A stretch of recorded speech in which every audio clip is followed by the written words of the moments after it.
SRF Audio.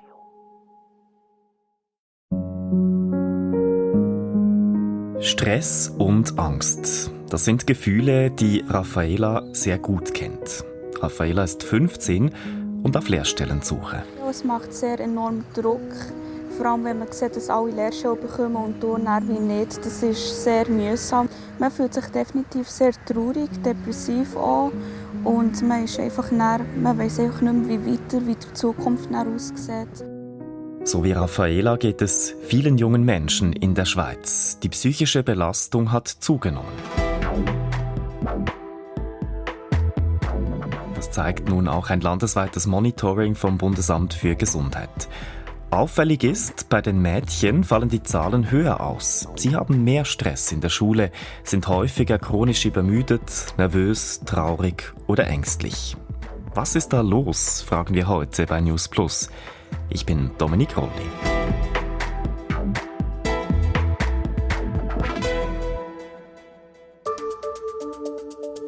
Es ist kein einfaches Alter. Als Teenager muss man sich mit vielem rumschlagen. Der eigene Körper verändert sich, in der Schule muss man die Leistung bringen, sich ein Umfeld aufbauen und ganz nebenbei sollte man auch noch die eigene Zukunft planen, eine Lehrstelle suchen oder sich überlegen, wie es nach der obligatorischen Schulzeit weitergeht. Ganz schön viel, auch für Raffaela.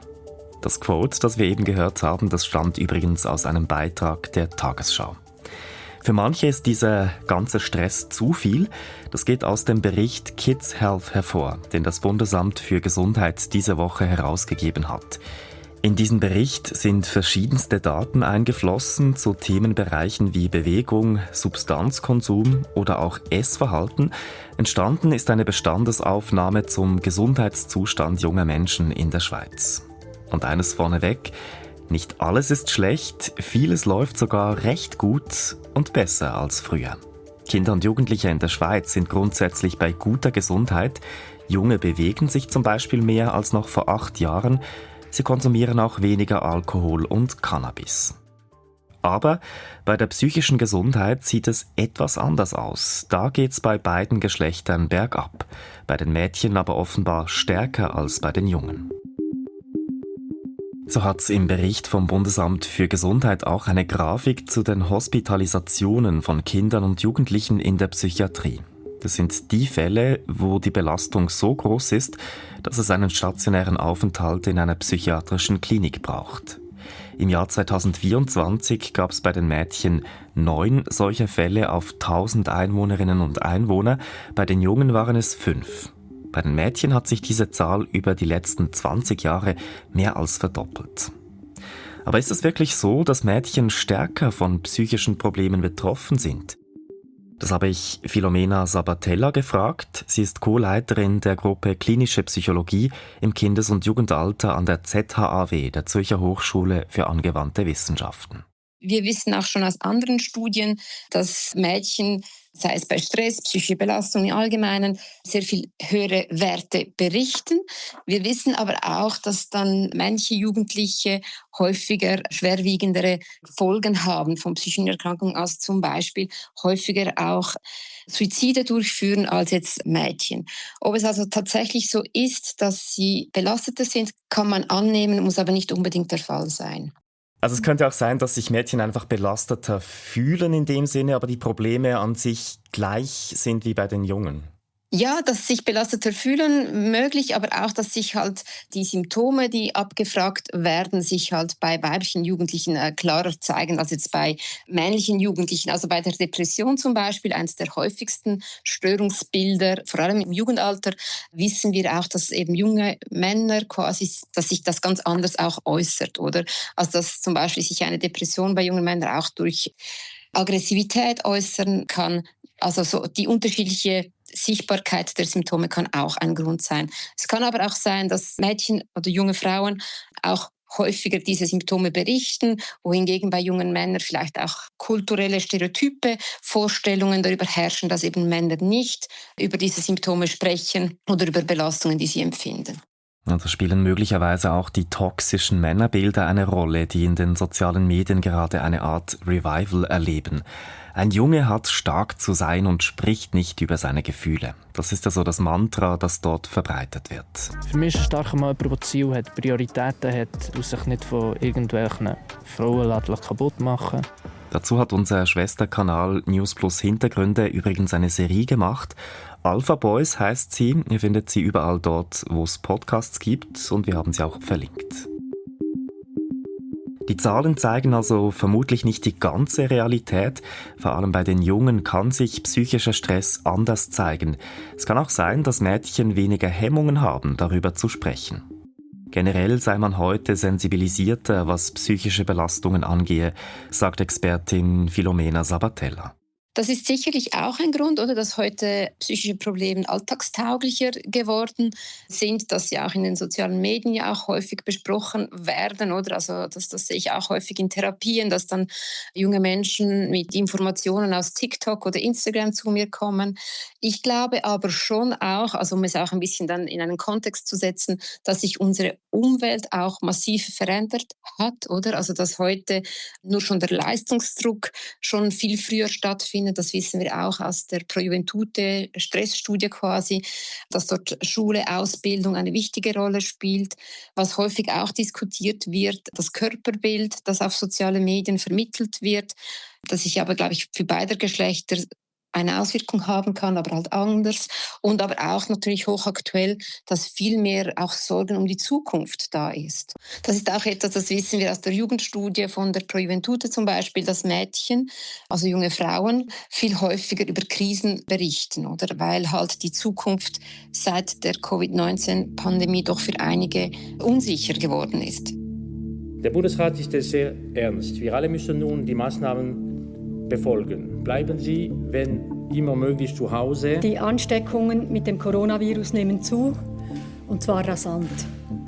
Innerhalb einer Woche haben sie sich mehr als verdoppelt. Die Pandemie. Sie taucht immer wieder auf, wenn über die psychische Gesundheit junger Menschen gesprochen wird.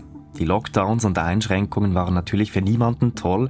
Als Erwachsener kann man sich die Zeit vielleicht mit Sauerteigbrotbacken vertreiben oder einem Spaziergang draußen in der Natur.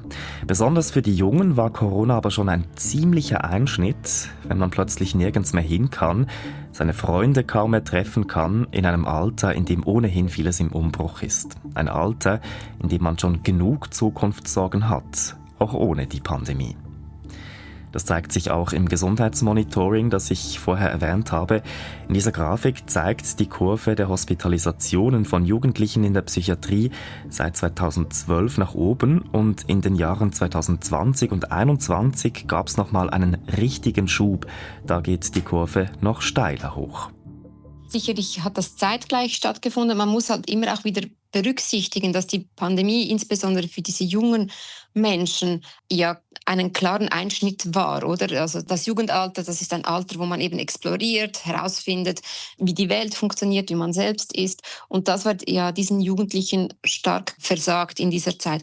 Ob es eine direkte Folge war oder nicht, das können wir wie nicht sagen, weil wir nicht wissen halt, wie hätten sich die Zahlen entwickelt ohne die Pandemie. Aber was wir sehen, ist, dass es weltweit diesen Anstieg seit Covid gab, dass Covid ja für viele Menschen eine Krise war. Also da lässt sich schon einen starken Zusammenhang vermuten. Also viele auch soziale Systeme wurden ihnen entzogen in dieser Zeit, sei es die Schule, aber auch der Sportverein, nicht andere Jugendliche treffen zu können. Und ich denke, vor allem für Jugendliche ist das dann halt eine sehr vulnerable Phase, wo eben Peers eine wichtige Rolle einnehmen, natürlich auch eine Belastung sein können, aber sonst eine wichtige Rolle einnehmen können, die in dieser Phase für sie weggefallen ist. Jetzt ist ja die Pandemie schon einige Jahre her, und in den Zahlen zeigt sich, diese Hospitalisationen, die haben zwar nicht weiter zugenommen nach 2021, aber sie haben auch nicht groß abgenommen. Woran liegt das? Ja, ich denke halt, wie die Belastungen seit der Pandemie, die sind ja rein gesellschaftlich gesehen. Wir haben natürlich nicht mehr einschneidende Ereignisse gehabt wie in der Pandemie, aber so diese Unsicherheit, die hat sich wie auch eingeschlichen. und wurde immer durch neue Kriege, neue Krisen halt auch immer wie weiter genährt einerseits, oder? Dass es da halt in diese Unsicherheit drin geblieben ist. Und was ich glaube ich auch mit der Pandemie stark angestiegen ist halt auch, dass man psychische Erkrankungen eben auch ernster nimmt, dass man die behandeln lässt und dass da viel mehr auch Hilfe gesucht wird. Das ist auch etwas, das wie auch zeitgleich mit der Pandemie. Natürlich gab es vorher schon eine stärkere Sensibilisierung für diese Themen, aber dass es seit der Pandemie halt auch viel offener eben darüber gesprochen wird und eben diese Hilfsangebote auch in Anspruch genommen werden. Aber wenn wir von Hospitalisationen sprechen, dann sind das wahrscheinlich schon eher die schwereren Fälle. In welchem Zustand sind denn diese Mädchen, die da eingeliefert werden? Das ist eine gute Frage, weil man muss immer das in einem Kontext sehen. Also Hospitalisationen, das sind ja immer auch die schweren Fälle. Das sind häufig auch stark depressive junge Menschen, also junge Frauen, die dann zum Beispiel auch Suizidgedanken äußern oder aber auch schon schwer belastete Menschen mit einer Essstörung, die dann auch eine Hospitalisation benötigen. Das sind schon auch wirklich junge Menschen, die in einem sehr, sehr schwierigen Zustand sich befinden, weil natürlich man sich einen Psychiatrieaufenthalt auch versucht zu vermeiden, wenn möglich. Warum? Es kann eine sehr gute Erfahrung sein und auch sehr hilfreich, aber es ist natürlich schon auch ein einschneidendes Erlebnis, oder? Also wenn man dann stationär ein paar Monate oder Wochen irgendwo hin muss, ist man weg aus der Familie, weg aus dem Umfeld. Das kann einerseits sehr gut sein, aber natürlich für diese jungen Menschen kann es immer auch wie eine starke zusätzliche Belastung sein. Aber es ist immer eigentlich auch eine Gelegenheit, sich quasi der Psyche anzunehmen und auch etwas dafür zu machen, dass es einem wie auch besser geht. Ein Klinikaufenthalt kann viel bewirken, er kann aber auch belastend sein. Wichtig wäre ja darum zu schauen, dass junge Menschen gar nicht erst in diese Situation kommen, dass sie in die Klinik müssen. Stichwort Prävention. Filomena Sabatella von der ZHAW hat es schon gesagt, ob Mädchen wirklich bedeutend stärker von psychischen Problemen betroffen sind als Jungen, das kann man anhand der Zahlen nicht eindeutig sagen. Was man aber sagen kann, das subjektive Wohlbefinden hat sich verschlechtert. Bei den Mädchen ist es tiefer. Sprechen wir über die Prävention. Was wird heute schon unternommen, um die Gesundheit junger Menschen oder vor allem vielleicht auch Mädchen zu verbessern?